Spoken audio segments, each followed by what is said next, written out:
vamos dar início ao nosso meetup. E galera, queria falar para vocês, muito prazer, eu sou o Guto, também conhecido como João, porque o João é meu nome de verdade. É, E tô aqui presente para poder fazer a apresentação do Lucas Cavalcante. Ele vai estar falando aqui um pouco com a gente, contando um pouco da trajetória dele, porque a gente sabe que o Lucas ele vai estar se apresentando melhor. Foi um dos primeiros engenheiros aqui dentro do Nubank. E eu posso dizer para vocês que dentro do Nubank é o cara que tem um impacto muito grande, principalmente porque durante todo o nascimento do Nubank até o ponto como a gente tem hoje, ele esteve presente durante todos esses anos. E hoje o Nubank tem mais de 110 milhões de clientes. Então, é, a gente sabe que o impacto dele e toda a trajetória dele é, é incrível. Então, antes de mais nada, Lucas, se apresente aí pro pessoal, fala aí um pouco quem é você hoje, o que que você faz hoje e fica à vontade. Ok? Então, olá, boa noite a todos. Meu nome é Lucas Cavalcante aí. Eu trabalho no Nubank desde o começo do Nubank, no finalzinho de 2013 até hoje. Então, antes disso, trabalhei, trabalhei na empresa que hoje é a Alura, né? Na época era Calaelon, trabalhei com o Imbert aí do chat aí, então, um tempo atrás. E no Nubank eu, enfim, ajudei a construir grande parte das coisas que estão aqui. Não é tudo, não é muitas coisas. Hoje o Nubank é bem grande, tem bastante coisa. Mas, estando desde o começo, você também participa de decisões bastante fundamentais para a empresa, né? Então, arquiteturas iniciais, tecnologias iniciais, sistemas de cartão de crédito inicialmente. Depois eu fui para algo mais core banking, que inclui outras, outras funcionalidades do core bancário e tudo mais. E hoje em dia eu estou numa posição de arquitetura, né, nesse cargo aí de Distinguished Software Engineer, aí, que é um cargo, é o, é o cargo mais alto aí da carreira de IC no Nubank, né, na carreira de contribuidor individual do Nubank. E como a gente está nesse tamanho gigante hoje em dia, a gente precisa fazer mudanças grandes também de arquitetura e tudo mais, então eu estou nessa posição hoje de tentar saber quais são as mudanças arquiteturais grandes que o Nubank precisa fazer e ajudar elas a acontecerem. E numa empresa do tamanho do Nubank, hoje em dia, é bem desafiador, mas tá andando com algum, tá progredindo com algum nível de progresso. Boa, perfeito. É, Lucas, para a gente poder começar, eu queria te fazer uma pergunta, já pegando um pouco do ritmo da Clojure South, acho que pode ser a primeira pergunta, que fala para a gente um pouquinho como que foi a sua primeira experiência com Clojure, como que você conheceu o Clojure e o que você pensou na época que você viu e como você vê isso hoje. Certo? Na verdade, eu conheci Clojure na faculdade, uma matéria de programação funcional em 2008, 2009 talvez. E eu tinha tido uma outra matéria em Lisp, então a sintaxe, parênteses e tudo mais já tinha tido algum contato. Mas como na faculdade você não faz nada muito de verdade com a linguagem, foi interessante, eu não quis saber muito mais. E o Clojure nem estava tão público assim, então era um professor da faculdade que gostava muito dessas programações de nicho e fez. E aí, Clojure de verdade mesmo, eu vi quando eu entrei no Nubank. Quando foi no Nubank que eu descobri que a escolha tinha sido Clojure para como linguagem principal aqui. Eu já conheci alguma coisa e eu achei bem interessante. Então foi um impacto legal. Legal. Pô, não imaginava que você tinha conhecido na faculdade. Muito bom isso, cara. Da hora. Incrível. É, E aí, tipo, falando um pouco sobre a sua trajetória, você falou que hoje está no cargo de Distinguished Software Engineer. Se fosse para você pontuar, quais habilidades e competências você considera fundamentais para uma pessoa engenheira alcançar posições de liderança em qualquer empresa, mas em específico como no Nubank? certo? E para alcançar posições de liderança em qualquer nível, né, só a parte técnica não vai funcionar. Assim, em geral, não funciona só a parte técnica. Então, para a parte liderança, seja liderança de um projeto, seja liderança de um time, seja liderança de uma até de uma expertise tecnológica, né? Então, sei lá, quem é a pessoa que mais conhece de Kubernetes da empresa, você precisa ter uma capacidade boa de comunicar suas ideias, uma capacidade boa de trazer as pessoas para dentro da solução,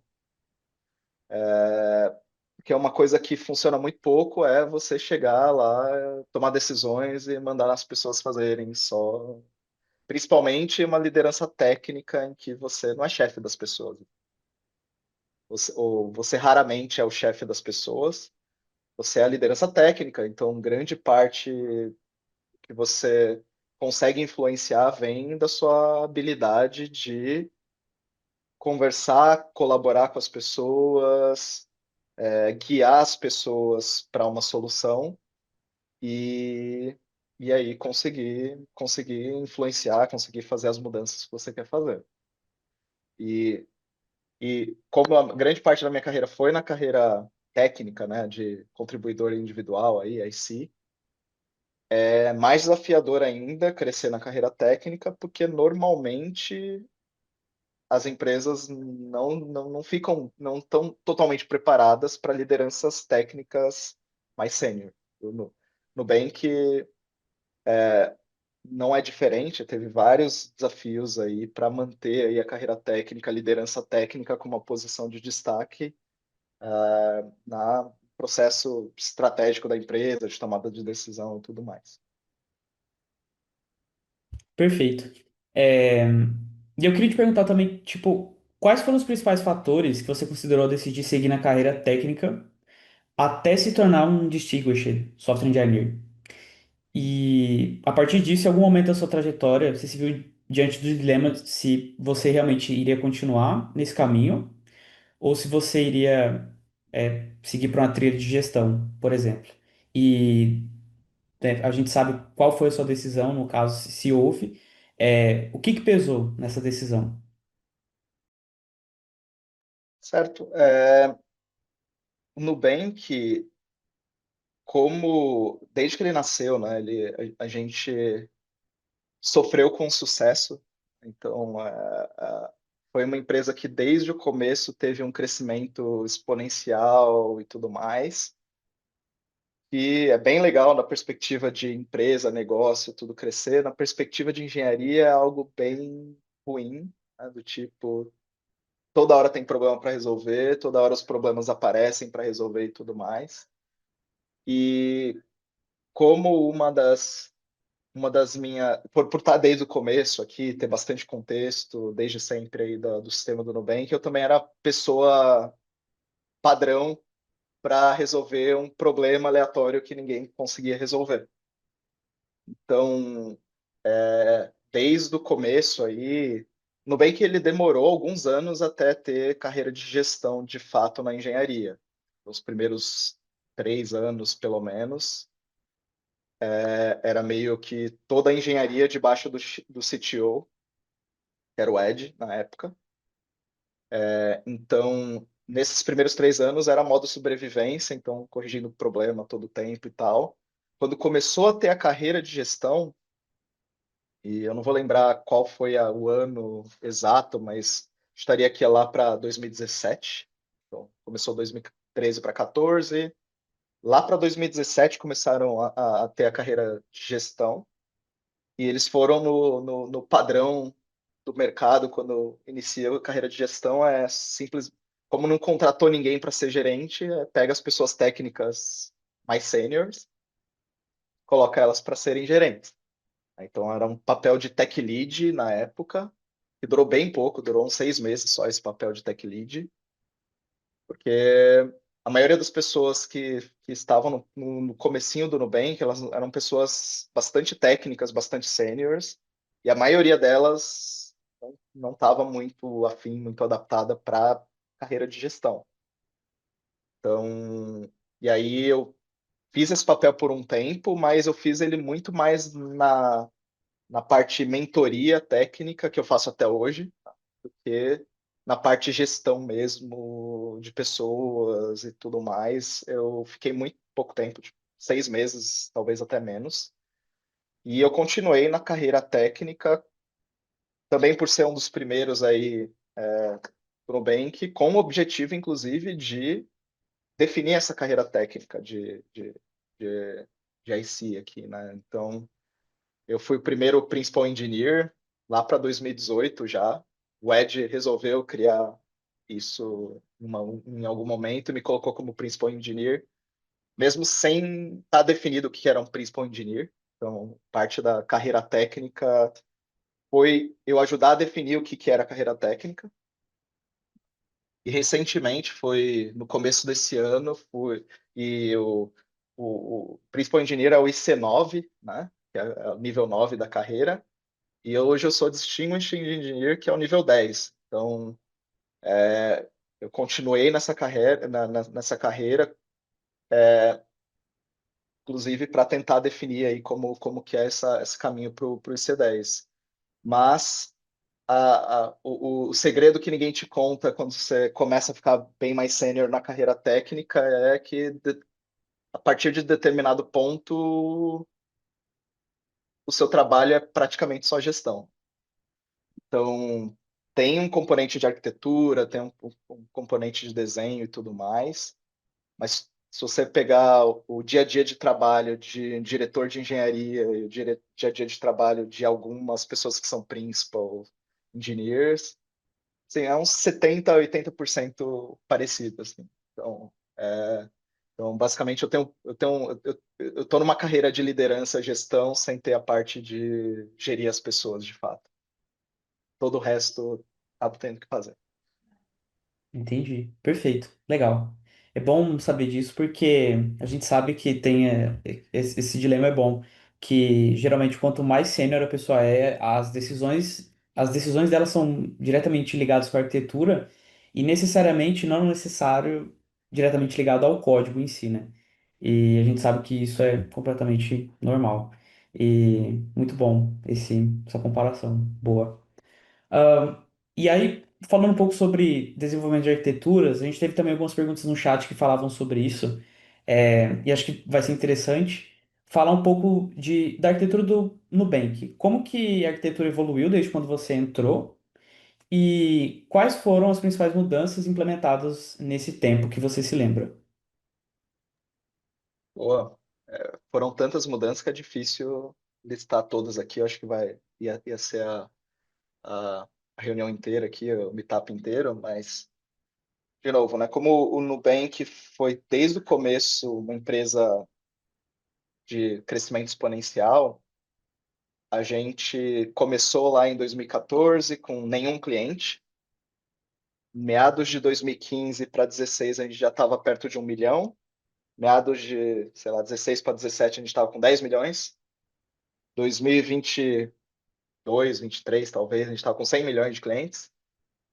Nesse meio do caminho a gente saiu de um produto para ter dezenas de produtos no Brasil. A gente saiu de só no Brasil para estar México, Colômbia, tudo mais. Então, passou por expansões aí da base de usuários, de produto e tudo mais, que, sim, a arquitetura que a gente criou lá em 2014, ela funcionava até certo ponto.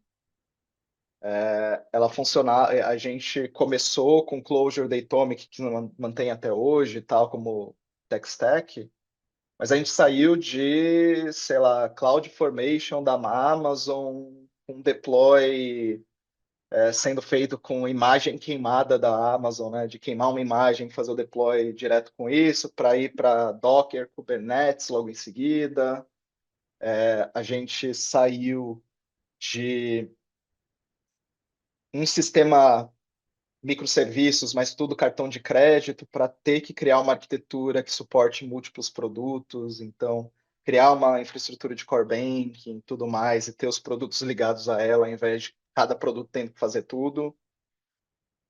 E para vários países traz um problema bem difícil para a arquitetura como um todo, né? Então, criou todos os códigos pensando no Brasil, e quando a gente foi para os outros países, a gente teve que começar uma arquitetura que suportasse fazer o específico de cada país, sem ter que escrever tudo. A gente ainda está resolvendo esse problema até hoje. E indo para 100 milhões de clientes e tudo mais, é que coisas como a arquitetura de shards que a gente criou desde, sei lá, 2016, para a gente ter uma escalabilidade boa, ela foi uma escalabilidade boa até um certo ponto, porque a partir de um certo ponto não dá para você só ficar continuar jogando dinheiro no problema. Ela começa, chegou a pontos do tipo a Amazon não tinha máquina para dar para gente, assim. Se a gente continuasse no mesmo ritmo de criação de shards e tal que a gente estava no começo.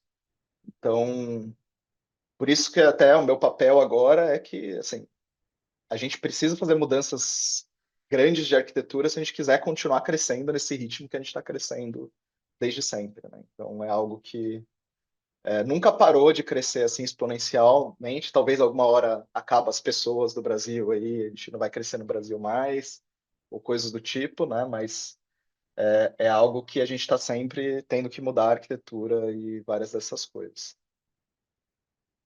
Perfeito. E aproveitando, tinha surgido uma pergunta no chat que você respondeu, mas acho interessante de falar que você entrou no Nubank. Quantos funcionários tinham na época, que você se lembra? Então, tinha 10, 11, 12. A maioria deles não continuou muito tempo depois, um mês, dois meses depois, saíram. Então, dos que ficaram mais tempo aí no Nubank, tinham uns 6 ou 7 pessoas. Perfeito. Boa, obrigado. É, eu queria te perguntar agora, falando um pouquinho sobre cultura, é, e aí depois a gente pode dar uma atenção melhor sobre algumas perguntas que a gente tem no chat, tem muitas perguntas interessantes aqui. Eu queria te perguntar diretamente, na sua experiência, como o Nubank incentiva a cultura e a criatividade dentro das equipes de engenharia? E se você pudesse, você poderia dar alguns exemplos de algumas iniciativas e algumas práticas que foram adotadas nesse processo? Pô, a forma em que isso era incentivado mudou bastante ao longo do tempo, né? Então, nos primeiros anos do Nubank foi muito sobre dar um tempo para a pessoa desenvolver ferramentas ou participar do decisões de negócio, desenho de produto e tudo mais. Então, não só pessoas, tipo, pessoas da engenharia, inclusive, participavam muito desse processo no começo. Com a escala que a gente está agora, a gente precisa padronizar a maioria das coisas, né? Então, a padronização, ela tem do- tem os trade-offs, né? O ruim da padronização é que você não pode escolher algumas coisas, tem que usar o que está padrão. O bom da padronização é que você não precisa escolher as coisas, porque você já tem lá disponível para você, é só usar. Então, o fato de você não precisar pensar na maioria das coisas, então isso deixa que as pessoas que estão em times de produto consigam focar grande parte do esforço delas em resolver os problemas de produto e a gente tem um ambiente na maioria dos times aí em que as pessoas de engenharia, a partir de um certo nível aí, no limite todas elas, né, mas a partir de um certo nível, principalmente aí, pessoa que vira sênior, lead engineer e tudo mais, ela participa do dia a dia de tomada de decisão algumas vezes e tudo mais. Então, você acaba exercitando não só a criatividade de código só, mas também a criatividade de negócio, de produto. Então, é bem interessante. E as pessoas que estão em times mais de infraestrutura, de tecnologia e tudo mais, eles são estimulados a ter, ter, ter soluções boas para os problemas difíceis que a gente tem. Então, muitas, muitas das problemas que a gente passa aqui no Nubank, nessa área de infraestrutura e tecnologia, tem muito pouca empresa no Brasil e mesmo no mundo que chegaram numa escala, numa velocidade que a gente chegou. Então, quando não tem uma solução pronta, você tem que executar a sua criatividade e fazer uma solução nova, né? Então, é algo que, assim, é tanto pelo problema, quanto pelo a gente não ter que resolver todos os problemas, poder focar no problema que está na nossa frente, consegue ter essa cultura aí de criatividade, excelência técnica e tudo mais. Perfeito. E boa. Eu queria também te perguntar de que maneira que você pensa que a diversidade e a inclusão tem influenciado na sua carreira, no geral, e como que você tem lidado com isso no dia a dia? É, bom, uma das formas que isso me influenciou, né, que foi durante a minha trajetória do Nubank que eu me entendi como uma pessoa negra, parda e tudo mais, mesmo eu tenho uma pele clara e tudo mais, então a parte racial é uma parte que a sociedade ela é desenhada para você não pensar muito nisso. Então, isso foi uma parte interessante de começar a participar desses grupos, do grupo de afinidades aqui dentro do Nubank. E, junto com isso, um pouco antes disso, eu participei bastante de eventos que o Nubank fez, né? Então, pré-pandemia, aí, lá para 2017, 2018, o Nubank fez bastante evento de diversidade, né? Então, focado em mulheres, focado em periferia, focado em pessoas negras e tudo mais. Então, eu estava bem envolvido com isso no começo. Veio a pandemia, isso deu uma esfriada, voltou com uma certa força de novo no último ano ou dois aí. E os próprios meetup aqui agora, né? Então, é algo que deu uma pausada por um tempo, mas essa parte é uma parte que na parte pessoal, né, me ajudou a entender alguma coisa. Na parte profissional, quanto mais pessoas diferentes, com ideias diferentes, com vivências diferentes você tem no seu time, mais você cria também soluções novas, produtos novos ou aprendizados novos aí para as pessoas, né? Então, isso é algo que, desde o começo, isso foi um valor principal do Nubank aí de apostar na diversidade das pessoas, a diversidade das ideias, a diversidade dos problemas, soluções e tudo mais. Perfeito. Que legal ouvir disso. É, boa. Ahn, e agora eu queria saber um pouquinho, sobre como que você equilibra as demandas de um cargo de alta responsabilidade com a sua vida pessoal. A gente sabe que, como você tem um cargo muito elevado, né, você tem uma série de responsabilidades que precisa balancear muito bem a sua vida pessoal com a vida profissional. E quais conselhos você daria para que outras pessoas que buscam crescer na área de engenharia, possam seguir? Pô, acho que eu divido a resposta disso em duas fases aí. Teve uma fase, começo do Nubank, aí, os primeiros 5 anos, que estava meio em modo de sobrevivência, em que esse equilíbrio com a vida pessoal estava bem mal equilibrado, assim. Tinha problema para resolver. Às vezes era creche lá, que você tem que resolver até parar de estar tudo pegando fogo. Então, passei por vários tempos que eu trabalhava muito mais horas do que eu deveria trabalhar e tudo mais. Com o Nubank estruturando um pouco mais, a necessidade de fazer isso foi diminuindo, ainda acontece e tudo mais. Os times foram se organizando para que isso não precisasse acontecer também. E nessa altura da coisa, você precisa se organizar para fazer com que as coisas aconteçam sem depender de você. Então,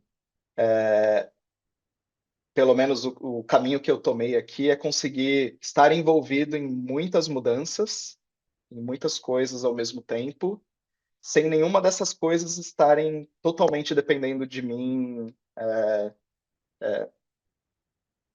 para elas acontecerem de forma que eu consigo cobrir bastante território sem ter que trabalhar 200 horas por semana.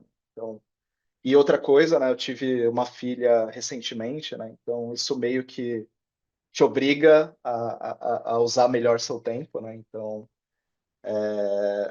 eu tenho uma rotina agora, você tem que se adaptar à rotina da criança, não só sua, né, então tenta caber o trabalho nas horas de trabalho é bastante importante para dar uma atenção para a família, fazer outras coisas e tudo mais. Mas o ponto no início de carreira, início de você está no começo de uma startup, você tem energia, tem tempo, é o momento de você dedicar isso, porque se der certo, vai dar bastante certo. Não é algo que você consegue fazer por muito tempo. Então, isso cobra um custo bem grande depois, né? Então, isso é algo que, quando você é mais jovem ou tem menos responsabilidades, não tem filho e tudo mais, é o momento de você se envolver nisso, trabalhar bastante, fazer coisas mais ousadas e tudo mais. Se você fizer isso por muito tempo, temos muitas histórias aí de você vai lá para o lado burnout, vai para o lado saúde mental e tudo mais. Então, é algo que você tem que estar muito claro para você qual a energia que você consegue dar no momento que você está e adaptar a sua rotina de trabalho a essa quantidade de energia. E, e, e caso não esteja funcionando, conseguir adaptar conversar com gestor aí, gestora, para adaptar essa rotina de trabalho de uma forma que funcione para você. Perfeito. Pô, que legal. Parabéns pela sua filha. É, muito bom. Ahn, eu queria também te perguntar, e aí falando um pouco sobre visão do futuro, e depois a gente pula direto para algumas perguntas do chat. Tem várias perguntas boas aqui, que a Zara está separando. Quais tecnologias emergentes você acredita que terão maior impacto nos próximos anos e como o Nubank está se preparando para incorporá-las? Acho que assim, de impacto para o bem ou para o mal, tem a IA aí, inteligência artificial, LLMs e tudo mais. Acho que a gente não sabe ainda se o impacto vai ser para o bem ou para o mal, porque ela consegue gerar código, gerar documento, gerar imagem, texto, todas essas coisas muito mais rápido do que a gente conseguiria. Mas a gente também não vai conseguir consumir tudo que ela gera na velocidade que ela gera também. Então, ou isso vai começar a criar muita coisa que a gente não vai conseguir lidar e o ganho de produtividade dela vai se perder, ou, ou alguma coisa na linha de tipo criar sistemas que só a IA vai conseguir dar manutenção. A pessoa já não vai conseguir mais dar manutenção naquele sistema. Mas, assim, tem vários usos bastante legítimos que te dão um ganho de produtividade para tarefas bastante específicas aí. Eu acho que se a gente conseguir acertar essas tarefas aí, vai dar bastante certo. E com o tempo você vai aprendendo para que serve, para que não serve, o que vai dando certo, o que vai dando errado e tudo mais. De tecnologias Fora, assim, nos últimos tempos acabei não ficando muito profundamente em mudanças tecnológicas que estão acontecendo. Aí, fiquei muito imerso no domínio bancário, core banking nos últimos, sei lá, 5 anos, talvez. Então, coisas que vão mudar aí, o Pix, né? Pix eu acho que é uma tecnologia financeira bancária que é bastante revolucionária aí. Então, e coisas parecidas com Pix, do tipo, eu acho que é algo que vai revolucionar bastante o jeito que as pessoas interagem com dinheiro, né, com coisas financeiras. Então, acho que isso é algo que está surgindo em vários lugares aí, então é um dos caminhos aí para ter uma integração financeira maior entre os países, entre os estados e tudo mais.